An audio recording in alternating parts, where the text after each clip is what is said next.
રાજુલા તાલુકાના ધારેશ્વર ગામની ધાતરવડી નદીમાં આજે દુઃખદ ઘટના બની હતી. નાહવા માટે ઉતરેલા 4 યુવકો, જેમાં 3 સગા ભાઈનો સમાવેશ થાય છે, પાણીના તેજ પ્રવાહમાં સપડાઈ ડૂબી ગયા. ઘટનાની જાણ થતાં જ ગ્રામજનો મદદ માટે દોડી આવ્યા હતા.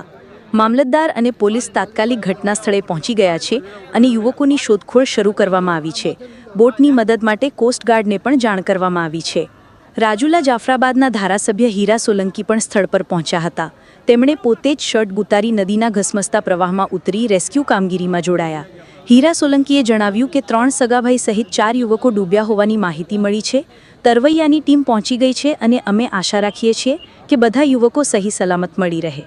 સ્થાનિક લોકોમાં દુઃખ અને ચિંતા છવાઈ છે, જ્યારે તંત્ર દ્વારા બચાવ કામગીરી પૂરજોશમાં ચાલુ છે.